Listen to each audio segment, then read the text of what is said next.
ఏదైనా ప్రాపర్టీ కొనుగోలు చేసి రిజిస్ట్రేషన్ అయ్యేంత వరకు మనం టెన్షన్ పడిపోతాం. రిజిస్ట్రేషన్ అయిపోగానే హ్యాపీగా ఫీల్ అవుతాం. ఇకపై ఆ ప్రాపర్టీ మనది అయిపోయింది అని అనుకుంటాం. కానీ ఇకపై అలా కుదరదు అని సుప్రీం కోర్ట్ స్పష్టం చేసింది. Hi everyone, this is Upender, property advisor.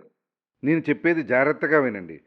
Property మన పేరు మీద రిజిస్ట్రేషన్ చేసుకున్నంత మాత్రాన అది చట్టపరమైన యాజమాన్యానికి రుజువు కాదని సుప్రీంకోర్టు మరీ స్పష్టం చేసింది.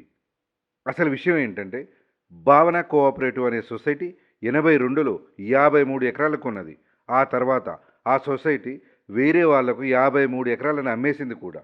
అయితే ఆ తర్వాత దీనిపై కేసులు నమోదు కావడం, అది కాస్త సుప్రీంకోర్టు దాకా వెళ్ళడం జరిగింది. ఈ తీర్పు సమయంలోనే సుప్రీంకోర్టు ఈ షాకింగ్ విషయాన్ని అయితే చెప్పడం జరిగింది. ప్రాపర్టీ కొన్న తర్వాత సేల్ డీడ్ అనేది ఓనర్షిప్ ప్రూఫ్ అని అందరూ అనుకుంటారు. కానీ అది సేల్ డీడ్ అనేది ట్రాన్సాక్షన్ రికార్డ్ మాత్రమేనని, లీగల్ ఓనర్షిప్ ఇవ్వబోదని చాలా క్లియర్గా సుప్రీంకోర్టు స్పష్టం చేసింది. అయితే ఇటువంటి టైంలో ఎటువంటి ప్రాపర్టీ తీసుకోవాలనే డౌట్ మీ అందరికీ రావచ్చు. ఇప్పుడు మీకు ఆ విషయం చెప్తాను, జాగ్రత్తగా వినండి. లీగల్ టైటిల్ పరంగా క్లియర్గా ఉన్న ప్రాపర్టీని మాత్రమే చెక్ చేసుకొని మరీ కొనాలి.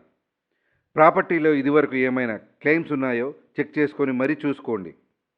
ప్రాపర్టీ మాత్రమే లీగల్గా ఉంటే సరిపోదు. ప్రాపర్టీ అమ్మే వ్యక్తి కూడా కాంట్రవర్షియల్గా, ఇల్లీగల్గా గతంలో ఏమైనా ప్రాపర్టీని డీల్ చేశాడా, అతని హిస్టరీని చెక్ చేసుకొని మరీ ప్రాపర్టీని కొనండి. ప్రాపర్టీ ఒరిజినల్గా ఎవరి స్వాధీనంలో ఉందో కూడా మీరు చూసుకోవాలి. ఫైనల్గా లీగల్ ఒపీనియన్ తీసుకోవడం మాత్రం మర్చిపోవద్దు. కోఆపరేటివ్ కేసులో జరిగిన పరిణామాల వల్లే సుప్రీంకోర్టు ఈ తాజా తీర్పునైతే ఇవ్వడం జరిగింది. దీన్ని దృష్టిలో పెట్టుకొని ప్రాపర్టీని కొనే ముందు లీగల్గా ఒకసారి చెక్ చేసుకొని మరీ కొనండి. ఇటువంటి రియల్ ఎస్టేట్ రెగ్యులర్ అప్డేట్స్ మీకు కావాలంటే నా ఛానల్ని సబ్స్క్రైబ్ చేయండి.